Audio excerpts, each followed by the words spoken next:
Bonjour et bienvenue dans cette vidéo où je vais résoudre l'exercice numéro 4 du sujet 2 du bac de spécialité maths Polynésie 2022. Donc suite et fin du sujet du coup.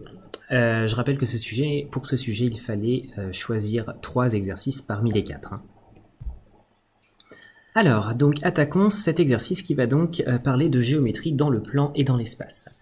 On considère le cube ABCDEFGH. Alors je l'ai déjà reproduit une petite capture d'écran sur mon logiciel. D'arête de longueur 1, l'espace est muni du repère orthonormé A, AB, AD, AE, le point I est le milieu du segment EF, K le centre du carré ADHE, et O le milieu du segment AG. Alors je rappelle à toutes fins utiles que le centre d'un carré c'est l'intersection de ses diagonales. Alors, attaquons ceci. Donc vous avez ensuite sur le sujet le dessin du cube en question, donc que j'ai reproduit. Le but de l'exercice est de calculer de 2 manières différentes la distance du point B au plan AIG. Alors je retourne voir le point B qui se trouve ici en bas, au plan AIG, qui est en fait le triangle tracé. Bon, ça paraît assez logique d'avoir dessiné ça du coup sur le sujet. Alors, attaquons la première méthode. Partie 1. Donner sans justification les coordonnées des points A, B et G. Alors, allons-y. Donc, partie 1. Petite 1.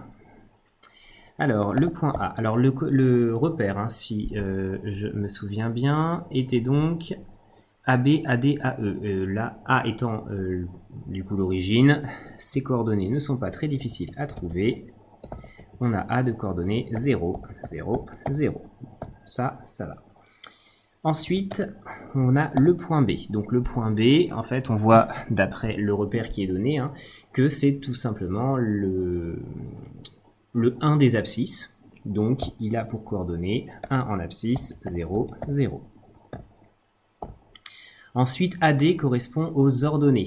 Le vecteur AD correspond aux ordonnées. Ça signifie que le point D va correspondre à une unité en ordonnée. Et puis du coup 0 en abscisse, 0 en cote. C'est-à-dire que le point C a pour coordonnées 0, 1, 0. Et enfin, on nous demande... on ne nous demandait pas le point C en fait, donc je vais l'enlever. Voilà, j'étais bien parti, moi je donnais tous les points. On me demandait le point G. Alors le point G, je regarde où il est. Alors sur mon dessin, je m'aperçois ici que pour aller au point G, il va falloir, en partant de A je veux dire, il va falloir faire AB, ensuite AD, qui va correspondre à BC, et ensuite AE qui va correspondre à CG. Donc on va avoir 1 en abscisse, 1 en ordonnée et 1 en cote. Donc le point G a pour coordonnées 1, 1, 1. Voilà, donc on demandait aucune justification, ce qui signifie que la question est terminée. On admet que les points I et K ont pour coordonnées I 1 demi 0 1 et K 0 1 demi 1 demi. Bon, de toute façon, vu ce qui était dit sur le point I dans l'énoncé, c'était assez logique. Et pour le K aussi, moitié de la hauteur, moitié de la profondeur, ça paraît assez clair. Donc, les concepteurs du sujet ont été gentils et nous ont donné ces informations. On continue. Démontrer que la droite BK est orthogonale au plan AIG. Alors, pour montrer qu'une droite est orthogonale à un plan, le plus direct va être de considérer des vecteurs. Donc, on va considérer un vecteur directeur de la droite BK et on va essayer de montrer qu'il est lui-même orthogonal au plan. Pour montrer qu'un vecteur est orthogonal à un plan, il suffit de montrer qu'il est orthogonal à une base du plan. Une base étant formée de 2 vecteurs non collinéaires. Donc ici, je vais trouver un vecteur directeur de BK, je vais trouver un vecteur de AIG, qui est donc posé sur le plan AIG, on va dire, donc par exemple AI. J'en trouve un deuxième qui ne soit pas collinéaire avec AI, donc par exemple AG. Et puis ça va me suffire, puisque du coup, je vais réussir à démontrer normalement que BK va être orthogonal à AI et forcément orthogonal à AG aussi, puisque sinon je ne vais pas réussir à démontrer que la droite est orthogonale au plan. Et puis pour démontrer cette orthogonalité, la manière la plus simple, sachant que là je connais visiblement les coordonnées d'à peu près tout, ça va être le calcul du produit scalaire avec les coordonnées. Et je rappelle que le produit scalaire doit être nul pour que deux vecteurs soient orthogonaux. Il n'y a plus qu'à. Alors allons-y. Déjà, on va parler du vecteur BK. Alors, calculons les coordonnées de BK. Alors oui, il va falloir que je prenne un petit peu de temps pour les notations. Ça va être un petit peu plus long que les autres exercices du coup. Voilà. Bon, l'avantage c'est que quand je l'ai fait une fois après, il me suffira de faire des copier-coller. Alors le vecteur BK, il a donc pour coordonnées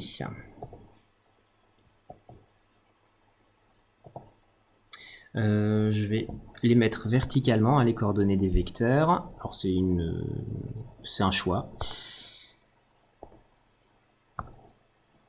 Voilà.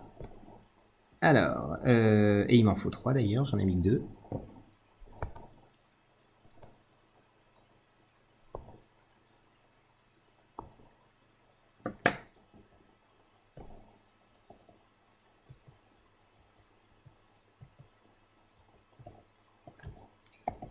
Alors, c'est parti.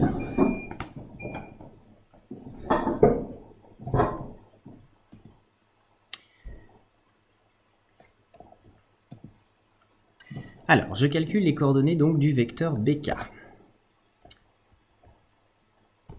que je vais présenter verticalement. Alors, il faut un petit peu de temps pour les notations. Alors, BK a pour coordonnées les coordonnées de K moins celles de B. Alors, celles de K sont données dans l'énoncé. Donc, 0, 1 demi, 1 demi. Et celles de B, je les ai écrites juste au-dessus. 1, 0, 0. Donc, pour la première, je dois faire 0 moins 1. Donc, ça me donne moins 1. Pour la deuxième, j'ai 1 demi moins 0. Donc, 1 demi. Et pour la troisième, j'ai 1 demi moins 0. Donc, encore 1 demi. Voilà, donc j'ai les coordonnées de BK. Maintenant, je vais prendre les coordonnées de AI et AG.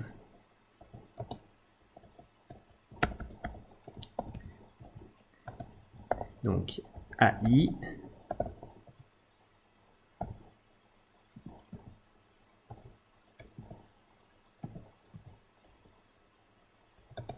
et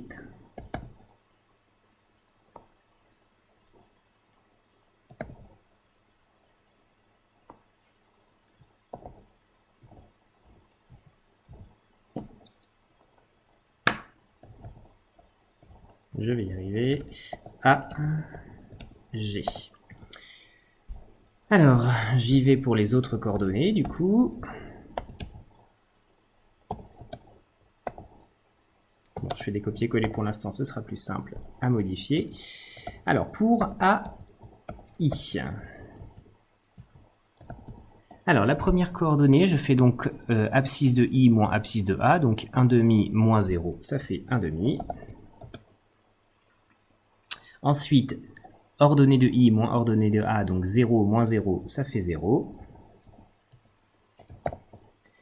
Et pour la troisième, donc cote de I moins cote de A, 1 moins 0, ça fait 1. Voilà. Et il me reste AG. Alors, AG, les coordonnées du point G sont 1, 1, 1, donc je fais 1 moins basse. C'est 1, 1, 1 du coup, puisque on part de l'origine. Oui, d'ailleurs, pour AI, c'était pareil, on partait de l'origine, donc j'aurais pu directement dire que les coordonnées de AI, c'était les coordonnées du point I. Bon, c'est pas grave. 1, 1,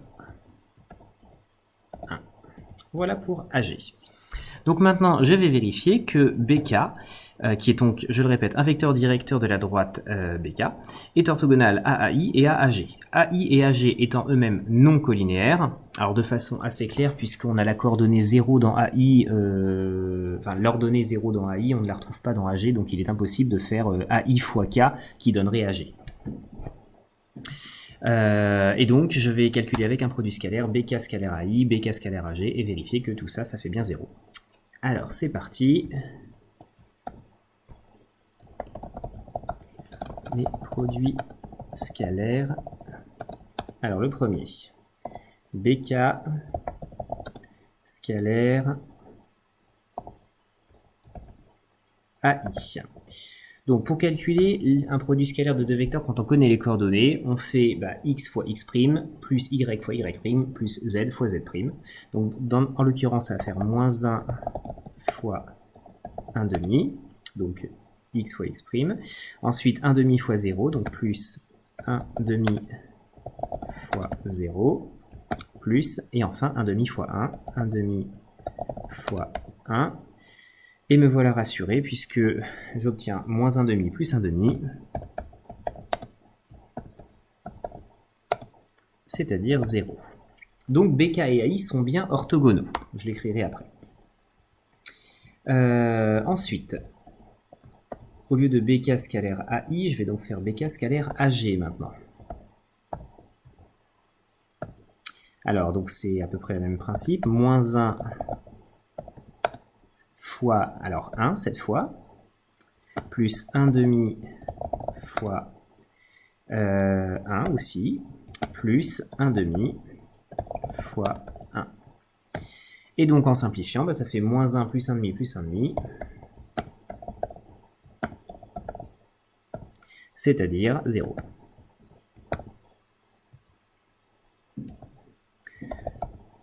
Hop. Ainsi, BK, alors comment il s'appelle, le vecteur BK est orthogonal à AI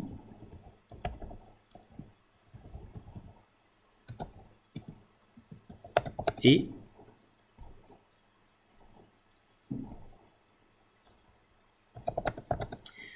AG.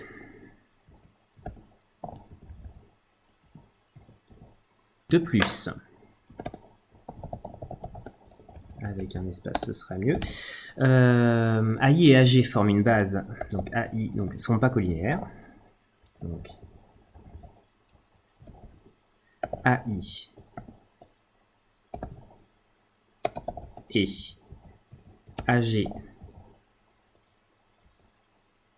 ne sont pas collinéaires car il n'existe pas de nombre réel K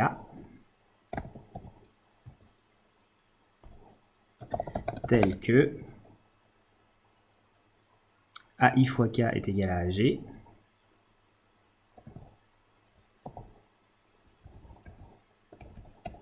donc petit k AI égale AG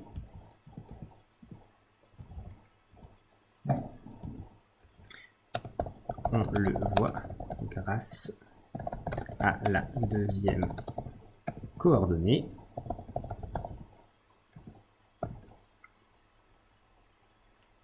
Donc il forme une base du plan AIG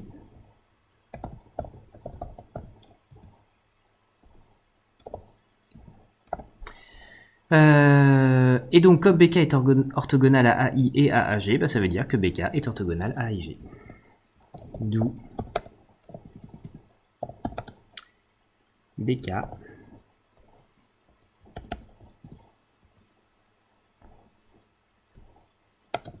est orthogonal à AIG.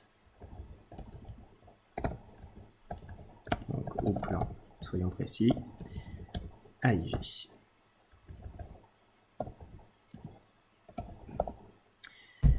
Ce qui est la fin de la question 2.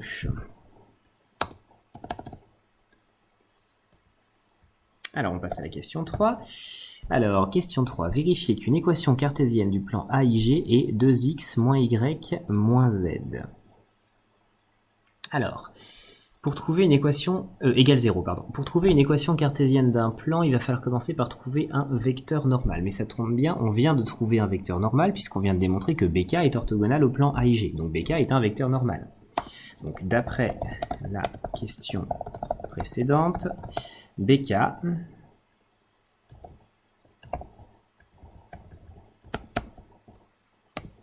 Alors, il y avait quoi pour coordonnées BK déjà? 1, 1, 1 demi, 1 demi. Alors, c'est pas génial comme coordonnées.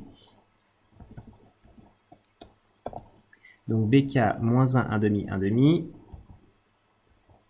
est un vecteur normal du plan AIG.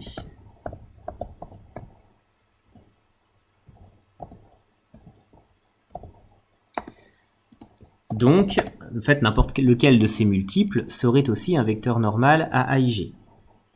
Donc, par exemple, en multipliant par moins 2 le vecteur BK, alors pourquoi je choisis moins 2 Parce que je vais chercher à réobtenir le 2, le moins 1 et le moins 1 que je retrouve devant le x, le y et le z dans l'équation qui est proposée. Donc, je vais faire ça. Donc, moins 2 BK...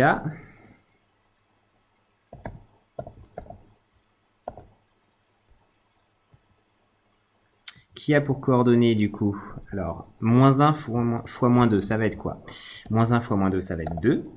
1 demi fois moins 2, ça va être moins 1. Et 1 demi fois moins 2, ça va être moins 1. Aussi.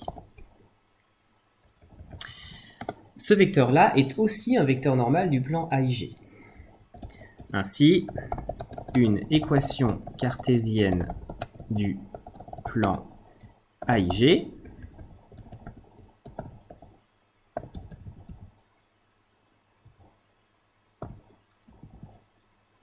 et de la forme. Alors, ça va donc être 2x moins y moins z plus d égale 0. Alors, il ne faut pas oublier ce petit plus d, parce qu'en fait, il n'est pas proposé, évidemment, dans notre résultat, parce que du coup, il va très probablement valoir 0. Mais nous, dans notre cas, ce qu'on sait, c'est juste qu'il est de cette forme-là, avec un d qu'on ne connaît pas encore. Donc, il va falloir le déterminer, ce d. Et pour déterminer ce coefficient d que je ne connais pas encore, je vais me servir d'un point pour lequel je suis sûr qu'il est sur le plan AIG. Alors, un point avec des coordonnées pas trop compliquées, comme par exemple le point A. Puisque le point A, il a pour coordonnées 0, 0, 0, ça me paraît plutôt pas mal. Or, le point A de coordonnées 0, 0, 0 appartient au plan AIG. Donc, ça veut dire qu'en remplaçant le x, le y et le z par 0, je vais obtenir une égalité. Donc 2 fois 0, alors si je ne mets pas en mode équation, ça ne va pas marcher. Donc 2 fois 0 fois moins 0, moins 0. Donc là, le premier 0, c'est le x de A, le deuxième 0, c'est le y de A, et le troisième 0, c'est le z de A, plus le coefficient d que je ne connais pas, ça, je sais que ça vaut 0, forcément. Et c'est-à-dire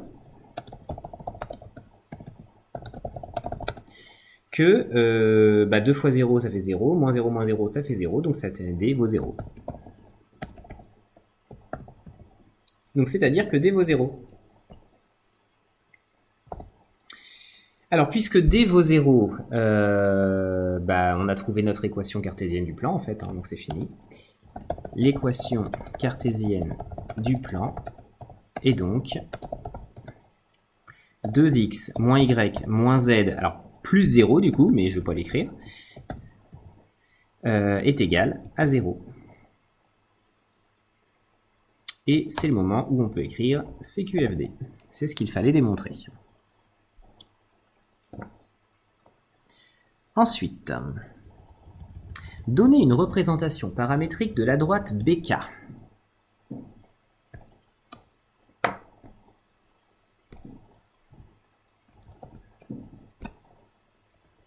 Alors, on est à la question 4.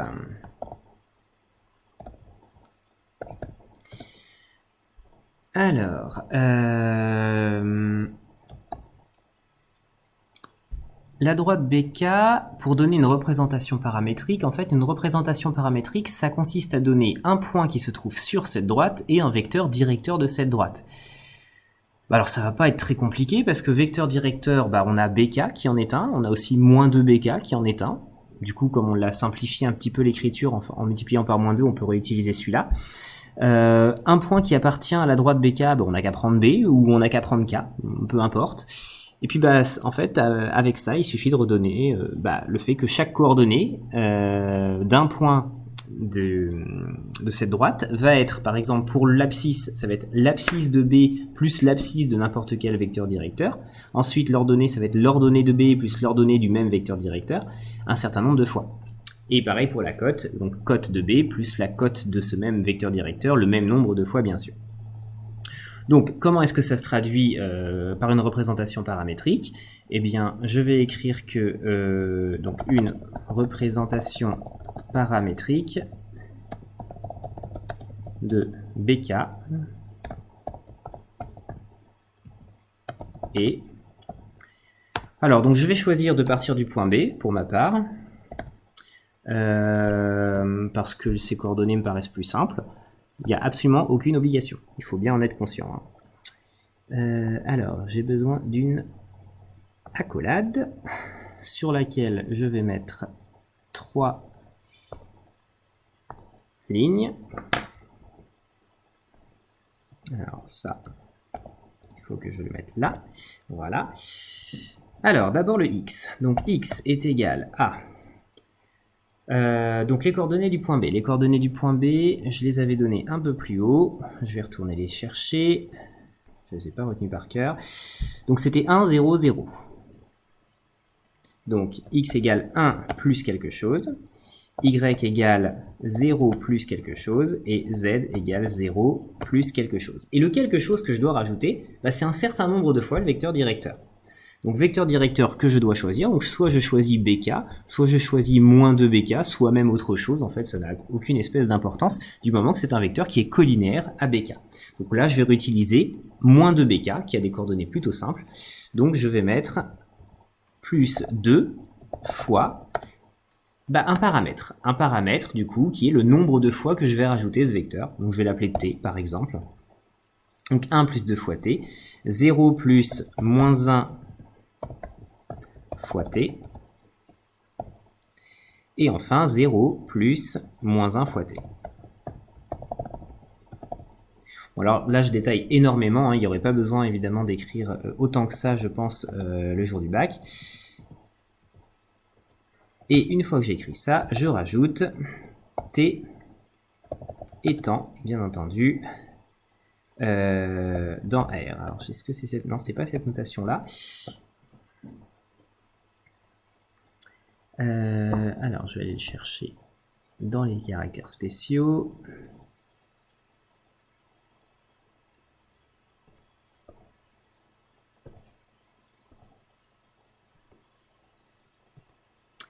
Et il est là. Voilà. Donc, T étant un nombre réel. Voilà, donc je vais simplifier un petit peu cette représentation paramétrique.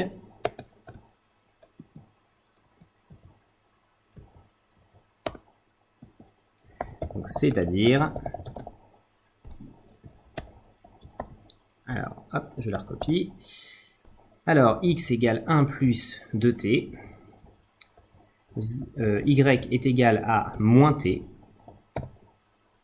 et z est égal à moins t. Ce qui est beaucoup plus simple quand même vu sous cette forme-là. Donc t étant un nombre réel. Donc là j'ai une représentation paramétrique de la droite BK. Petit 5, en déduire que le projeté orthogonal L du point B sur le plan AIG a pour coordonnées L, 1 tiers, 1 tiers, 1 tiers. Alors, le projeté orthogonal de B sur le plan AIG, il vérifie en fait deux choses. D'une part, il est sur la droite BK, puisque BK est orthogonal au plan AIG. Donc, puisque le point L, c'est le projeté orthogonal, ça veut dire que c'est forcément l'intersection de la droite BK avec le plan AIG. Donc, L appartient à BK. Et puis, elle appartient aussi au plan AIG. Donc, ces coordonnées doivent vérifier à la fois la représentation paramétrique qu'on vient de déterminer et aussi l'équation cartésienne du plan de la question d'avant. Donc, je vais résoudre ce système qui aura 4 équations avec 4 inconnus qui seront x, y, z et t. Donc, en fait, ces 4 inconnus me permettront de trouver en fait d'abord le t Et suite au fait que j'ai trouvé le t, je vais pouvoir trouver le x, le y et le z, qui sont en fait les trois qui m'intéressent, à savoir les coordonnées du point L.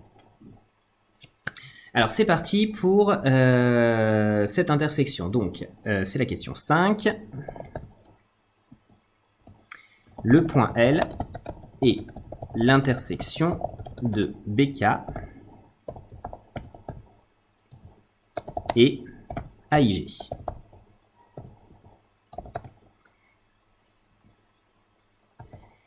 Et donc, en particulier, L appartient à la droite BK.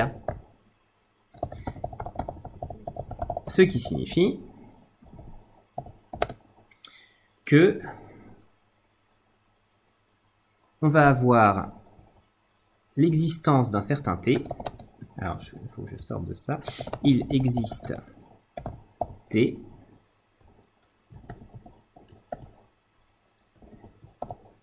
réel tel que, et donc là je vais avoir un système qui correspond à ça,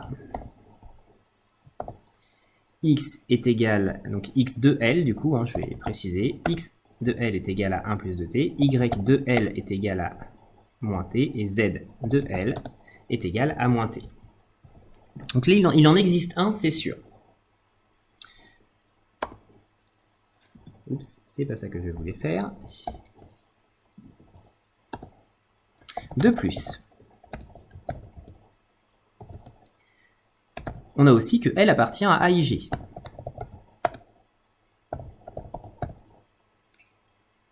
Ce qui signifie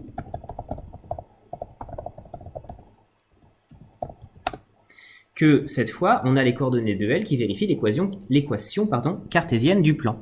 Donc en particulier, celle qui se trouve dans la question précédente, que je vais copier-coller, voilà. Donc 2 fois le x de L, moins le y de L, moins le z de L, bah ça doit forcément donner 0. Ce qui veut dire que je vais avoir donc un système à résoudre. Résolvons le système, qui est donc celui-ci. Voilà, en rajoutant 2xl moins YL moins ZL égale 0. Voilà, donc je dois résoudre tout ça. Alors ce que je vais faire, c'est que je vais remplacer le xl par 1 plus 2t, je vais remplacer le YL par moins t et le ZL par moins t dans la dernière équation de ce système, c'est-à-dire dans l'équation cartésienne du plan. Et en fait, en faisant ça, en une seule étape, je vais pouvoir trouver la valeur de t. Et comme XL, YL et ZL ne dépendent pas les uns des autres, mais ne dépendent que de t, une fois que j'ai trouvé le t, je peux trouver XL, YL et ZL très facilement. Alors c'est parti. Alors c'est pas ça que je voulais faire. Donc, la dernière équation devient... Alors, 2 fois... Alors, je remplace XL par 1 plus 2t. Ensuite, moins YL qui est donc moins t. Moins t, ça fait. Moins ZL qui est encore moins t. Donc, de nouveau, moins t égale 0. Puis, alors je développe, je réduis, je simplifie, bref, je résous l'équation. Donc 2 plus 4t plus t égale 0. Ensuite, ça fait donc 6t plus 2 égale 0. Donc 6t égale moins 2. Et enfin, t égale moins 1 tiers. Alors, moins 2 sixièmes en fait, mais je l'ai directement simplifié. Donc, t est égal à moins 1 tiers. J'ai trouvé le t, il me reste à trouver XL, YL et ZL, mais c'est très facile du coup grâce à ce qui est donné juste avant, aux 3 premières équations du système. On en déduit que XL est égal à, alors on a dit 1 plus 2t, donc 1 plus 2 fois moins 1 tiers, c'est-à-dire 1 plus moins 2 tiers, c'est-à-dire 1 moins 2 tiers, c'est-à-dire 1 tiers. Donc voilà pour la première. Ensuite, YL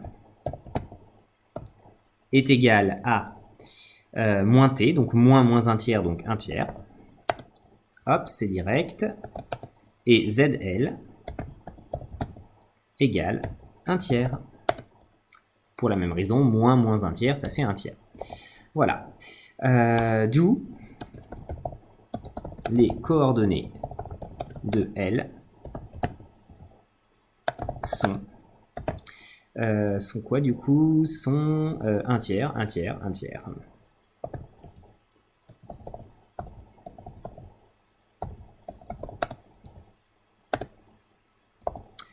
Fin de cette question. Et là encore, j'aurais pu rajouter CQFD. Déterminer la distance du point B au plan AIG. Alors, par définition, la distance d'un point à un plan, c'est la distance du point jusqu'au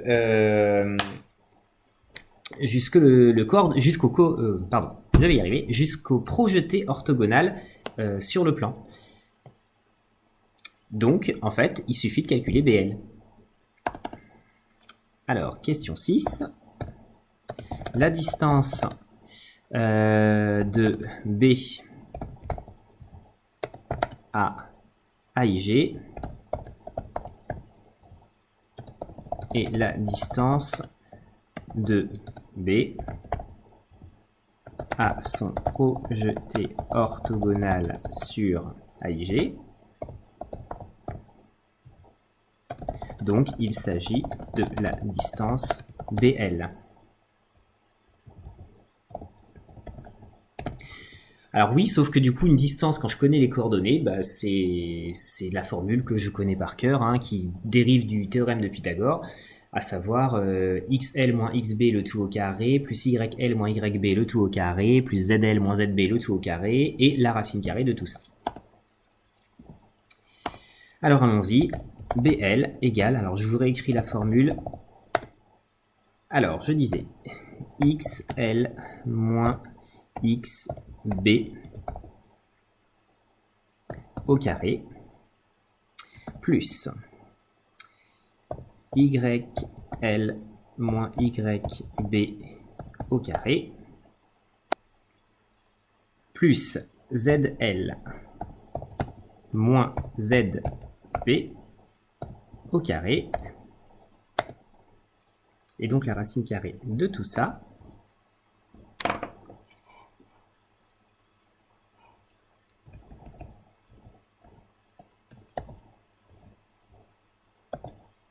voilà. Donc ça c'est ma formule, et j'ai plus qu'à l'appliquer avec les valeurs qui sont données ici.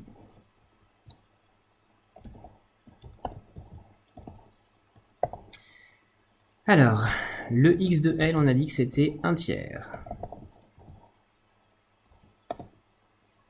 Le y de L, c'est 1 tiers.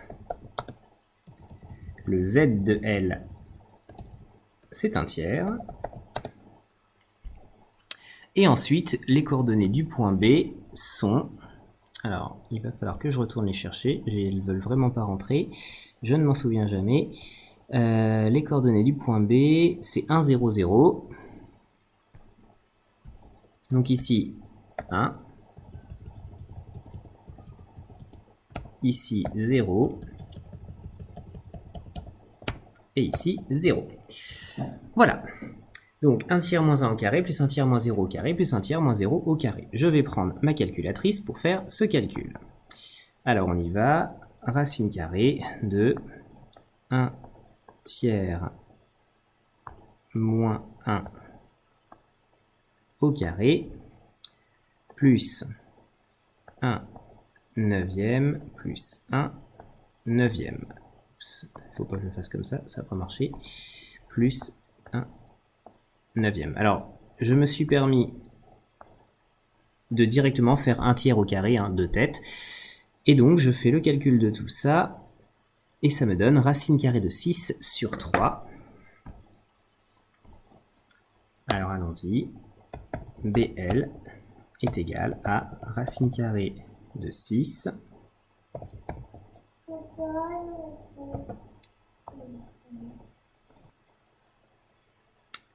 Je conclus donc, soit, bon, je vais pas mettre soit, juste BL est égal à racine carrée de 6, le tout divisé par 3, qui est le résultat que m'avait donné ma calculatrice. Voilà, donc j'ai trouvé la distance du point B au plan AIG, donc je rappelle qu'on va chercher cette distance de deux manières différentes, donc j'ai terminé probablement la partie 1, puisque c'était le but. Vérifions. Oui, on attaque la deuxième méthode. Alors, c'est parti pour la deuxième méthode.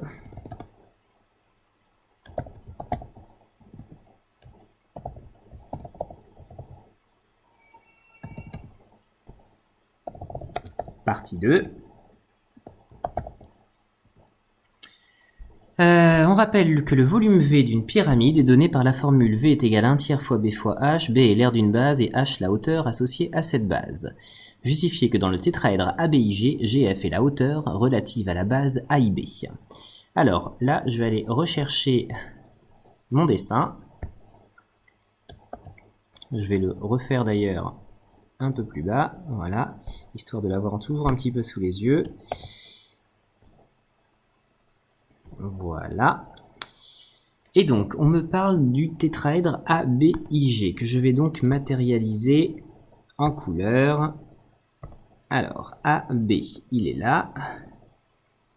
ABI, ça fait donc ça. Et G, ça fait donc ça. Voilà, donc j'obtiens cette chose-là, qui est donc qui est bien un tétraèdre, hein. Toutes les faces sont des triangles, il n'est pas du tout régulier a priori, et donc c'est un tétraèdre qu'on va étudier. Donc là-dessus, on vous demande de montrer que GF, donc GF, c'est-à-dire ce que je vais tracer en vert maintenant, GF c'est ça, c'est la hauteur relative à la base AIB.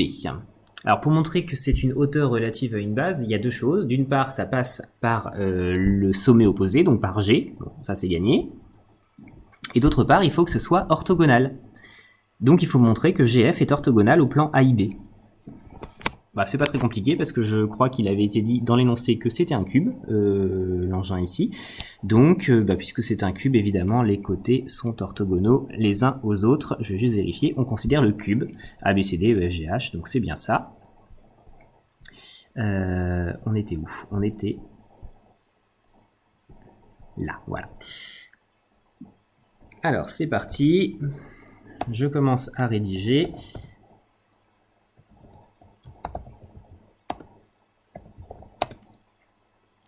Alors, dans ABIG,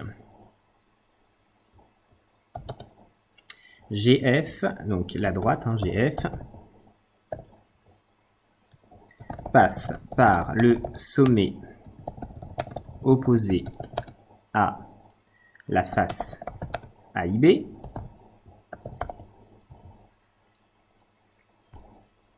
et est orthogonal. Alors oui, du coup, là je vais avoir un petit souci. Et est orthogonal, voilà, on verra mieux ici.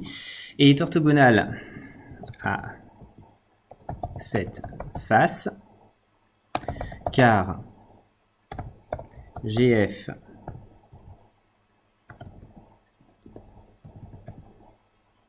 est orthogonal à ABFE, à la face, donc ABFE du cube.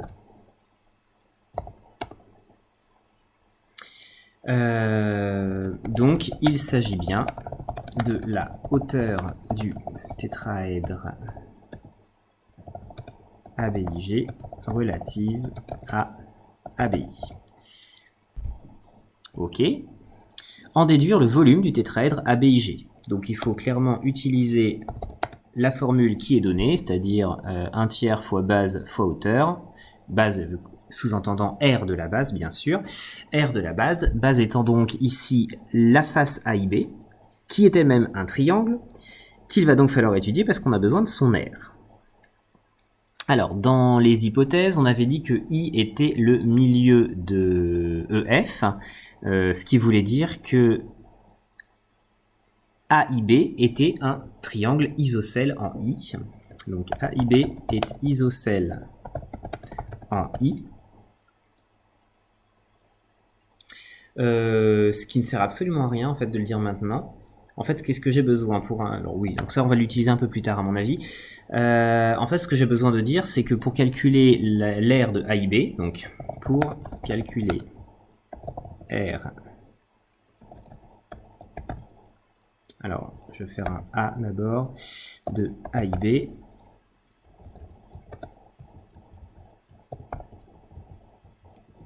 Alors, il faudrait que je trouve un autre A que celui-là. Je vais essayer de voir si j'ai des lettres sympathiques dans mon logiciel. Alors, j'ai rien qui ressemble à un A pour l'instant.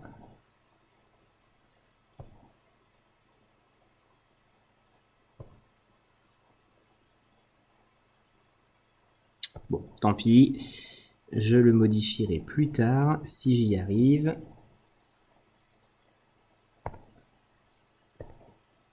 Bon, je ne vais pas perdre de temps avec ça. Donc attention à la notation, il faut bien faire un A qui ne soit pas le A du point, normalement. Hein, mais bon, là, on va se comprendre entre nous. Donc pour calculer l'aire de AIB, qu'est-ce que j'ai besoin? J'ai besoin d'un côté que je considère comme une base et de la hauteur correspondant à cette base. Donc ici, je vais prendre comme base le côté AB. Donc je choisis la base AB et la hauteur correspondante, qui est donc issue de I,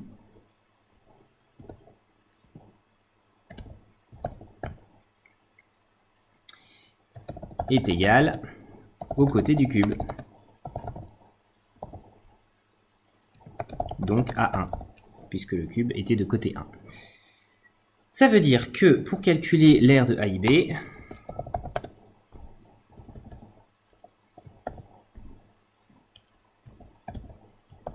donc l'aire de AIB est égale à donc base fois hauteur, donc 1 fois 1, le tout divisé par 2.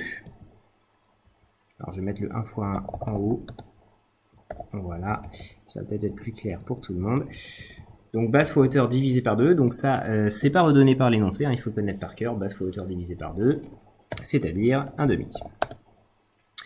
Donc l'aire de AIB est de 1/2 unité d'aire au carré. Alors je ne sais plus si les unités étaient données. Non, longueur 1, mais pas en centimètres spécialement. Donc c'est des unités d'aire au carré. Donc on ne va pas utiliser de notation particulièrement.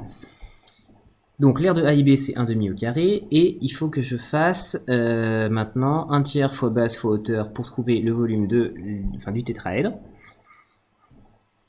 Donc j'y vais. Le tétraèdre ABIG a donc pour R 1/3 fois l'aire de la base que je viens de calculer, donc A de 1/2, fois la hauteur qui est donc le segment GF ou la longueur GF, suivant le point de vue duquel on se place, équivaut donc 1. C'est-à-dire 1/6. Voilà, donc on a fini la question 1. Question 2. On admet que AI est égal à IG est égal à racine carrée de 5 sur 2. Donc pour le démontrer, il suffirait d'utiliser des théorèmes de Pythagore bien choisis à mon avis. AG est égal à racine carrée de 3. AG, alors attendez, je suis en train de le visualiser. Donc c'est celui qui est en rouge en pointillé. Donc ça vaudrait racine carrée de 3. Donc encore une fois, une histoire de théorème de Pythagore à appliquer pour le démontrer. Mais on s'en fiche, ça nous est donné par l'énoncé. Démontrer que l'aire du triangle isocèle AIG est égale à racine carrée de 6 sur 4 unités d'aire. Alors, l'aire du triangle isocèle AIG. Alors déjà, on nous dit qu'il est isocèle, c'est gentil. Ah oui, parce que AI égale IG, donc oui, il était isocèle en I, forcément. Alors, comment est-ce qu'on fait ça? Eh bien, on retourne au collège. Théorème de Pythagore pour trouver la valeur de la hauteur. Je m'explique. Alors, donc on est à la question 2. Mon triangle AIG, alors je vais le redessiner. Donc ça, ce serait peut-être au brouillon. Je ne sais pas s'il faudrait le faire sur la copie. Alors, on a AIG qui est isocèle en I. Je sais que AI est égal à IG est égal à racine carrée de 5 sur 2. Je sais que AG est égal à racine carrée de 3. Je veux calculer son aire. Démontrer que l'aire du triangle isocèle est égal à racine carrée de 6 sur 4. Et évidemment, j'ai besoin pour ça de la hauteur que je viens de matérialiser. Donc je vais appeler H le projeté orthogonal de I sur AG. Donc j'y vais. Donc soit, je vais peut-être écrire ici, voilà, pour pouvoir déplacer ça.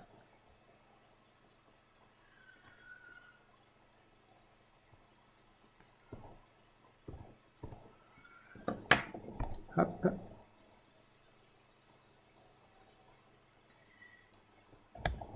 Je vais écrire un peu plus gros.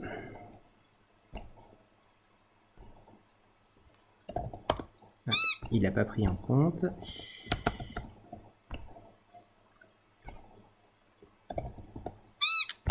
Mais c'est pas possible.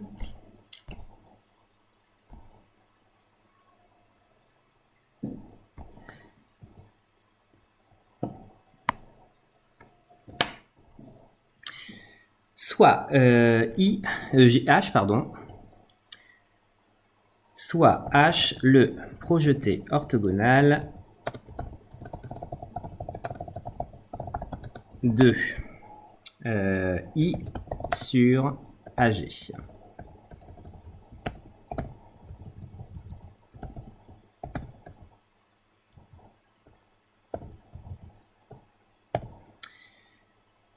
Pour trouver la valeur de IH. Donc, j'utilise le théorème de Pythagore. D'après le... Zut, on n'a pas gardé la taille. Donc, d'après... Non, il ne veut vraiment pas. Bon, je ferai ça après. D'après le théorème de Pythagore. IH au carré est égal à IG au carré moins GH au carré. Donc IG au carré moins GH au carré.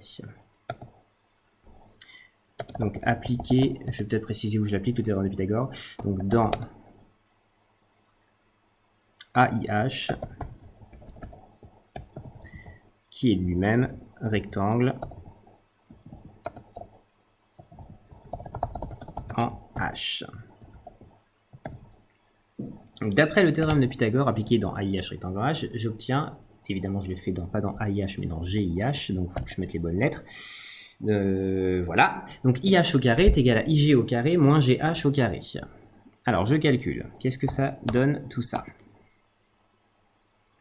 IH au carré est donc égal à, alors IG au carré c'est racine carrée de 5 demi au carré, c'est-à-dire 5 quarts,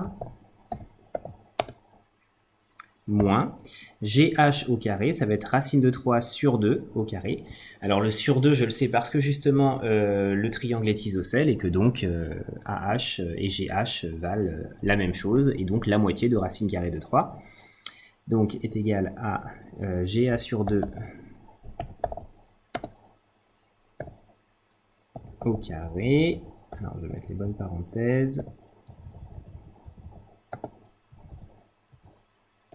Et je précise que c'est car AIG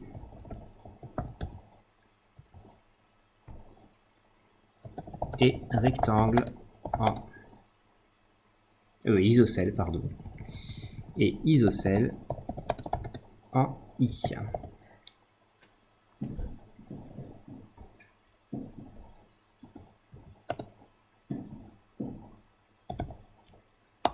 Ce qui me donne donc IH au carré est égal à 5 quarts moins... Alors GA sur 2, c'est donc racine de 3 sur 2 au carré, donc ça fait 3 sur 4. 3 quarts. 5 quarts moins 3 quarts, bah ça c'est cool comme calcul. Ça fait donc 1 demi. Voilà, et donc IH est égal à la racine carrée de 1 demi, hein, donc racine de 2 sur 2.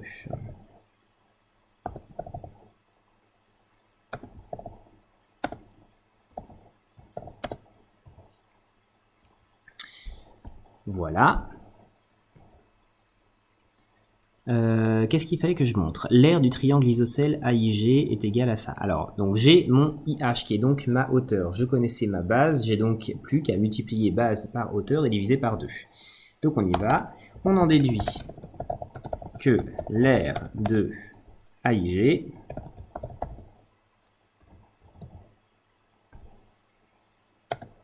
est... Alors, la base, on a dit que c'était racine carrée de 3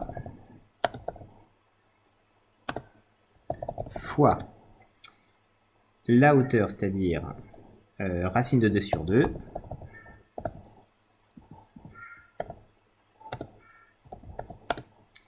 le tout divisé par 2.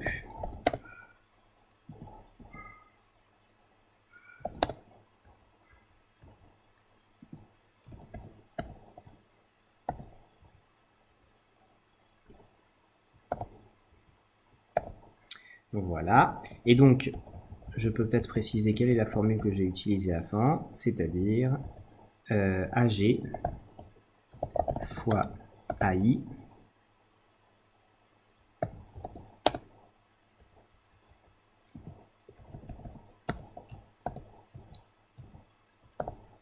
sur 2, qui est donc égal à cette chose-là. Donc l'aire de AIG, c'est AG fois AI sur 2, donc base fois hauteur divisé par 2. Donc racine de 3 fois racine de 2 sur 2 divisé par 2, et j'ai plus qu'à faire le calcul. Alors racine de 3 fois racine de 2, ça fait racine de 6. Donc ça m'arrange parce que justement je voulais ça. Racine de 6 sur 2, le tout sur 2. Bah ça tombe bien parce que ça c'est racine de 6 sur 4. Et si je ne m'abuse, c'était ce qu'il fallait trouver. C'est bien ça. Voilà, donc je mets un petit peu plus gros.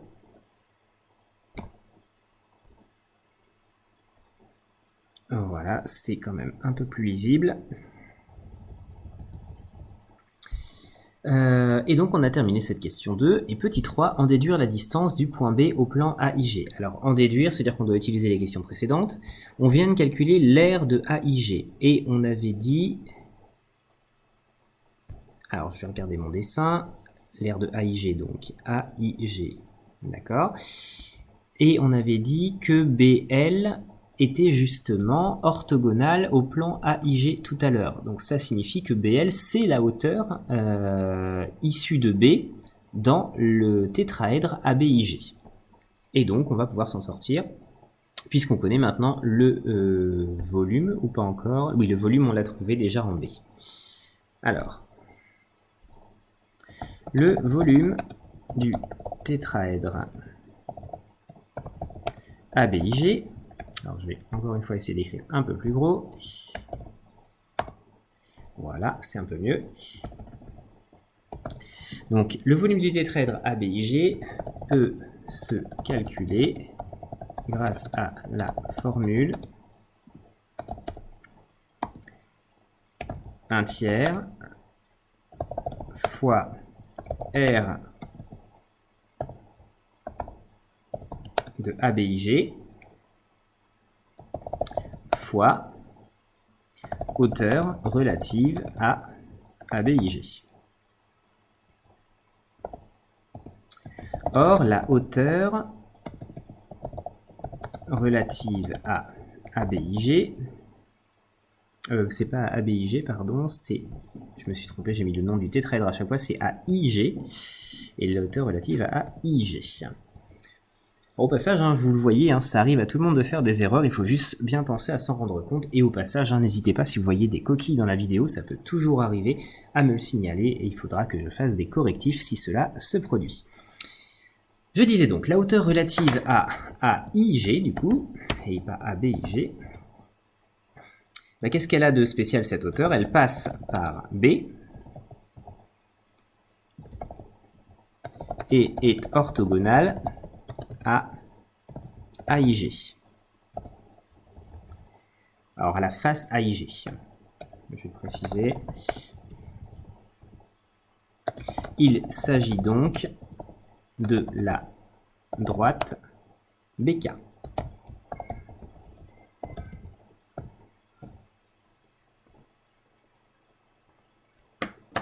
La distance que l'on doit prendre en compte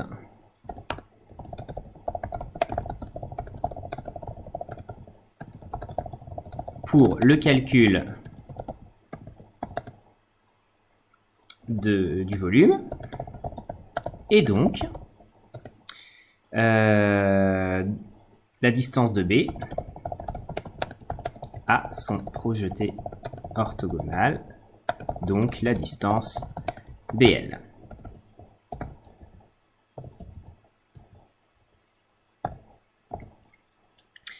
Voilà, donc en fait, 1/3 fois RAIG fois BL, ça doit donner le volume qu'on a trouvé à la question 1B. Voilà, donc il n'y a plus qu'à résoudre une équation.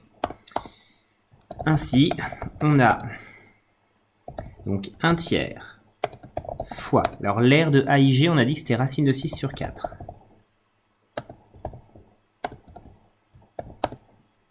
Fois BL, qui est égal, alors le volume qu'on avait trouvé, c'était...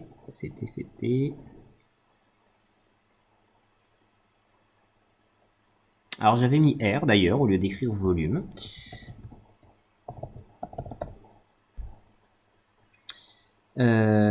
Un sixième du coup. Donc vous voyez, encore une fois, hein, j'avais fait une petite coquille, je m'en rends compte, c'est le principal. Le jour du bac, hein, c'est pareil, si on s'en rend compte, on corrige et tout va bien. Alors, ce n'est peut-être pas la seule erreur, hein, je me rends compte tout de suite, puisque je vous rappelle que BL, on l'a déjà calculé, et on avait trouvé racine carrée de 6 sur 3 à la fin de la partie 1, donc il va falloir espérer qu'on trouve la même chose à la fin de la partie 2, parce que sinon, ça veut dire qu'on s'est trompé quelque part. C'est parti. Alors, je résous donc BL est égal à 1/6. Alors, pour enlever la division par 1/3, alors comment je détaille? Bon, je vais laisser le 1/3 pour l'instant. Donc 1/3 BL, c'est 1/6 fois 4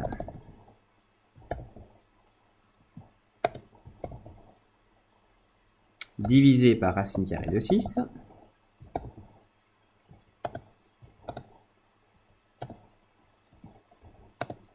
Voilà. C'est-à-dire que 1/3 B, que BL du coup,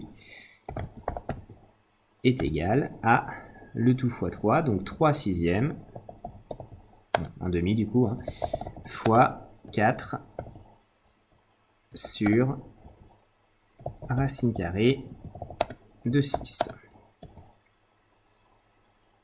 Et j'enchaîne le calcul du coup, donc 3 fois 4 ça fait 12, 12 sur 6 ça fait 2. Ça fait donc 2 sur racine carrée de 6. Ça paraît bizarre ça. Alors, 2 sur racine carrée de 6, et j'avais obtenu au début racine carrée de 6 sur 3. Bon, pour l'instant, je suis pas très confiant. Oups. Je suis pas très confiant. Excusez-moi, mon PC fait n'importe quoi. Mais en fait, ça devrait bien se passer quand même, parce que il faut juste que je remarque que dans le premier cas, j'avais une racine carrée de 6 qui était au numérateur, et là je l'ai au dénominateur. Donc en fait, pour pouvoir reconnaître quelque chose, je vais la mettre au numérateur. Et pour faire ça, je vais multiplier par racine carrée de 6 en haut et en bas de cette fraction, pour le numérateur et pour le dénominateur. Ça va donc me donner est égal à 2 racine carrée de 6 divisé par, alors racine carrée de 6 fois racine carrée de 6, eh bien ça fait 6. Et 2/6, le 2 et le 6, ça va se simplifier, je vais obtenir racine carrée de 6 divisé par 3. Et j'ai bien trouvé la même chose. Je revérifie une dernière fois, hein. C'est bien ça, racine carrée de 6 sur 3. Je suis donc plutôt confiant. Je conclus. Alors, on me demandait... Bah c'est tout, hein, en déduire la distance du point B au plan AIG. Donc, la distance du point B au plan AIG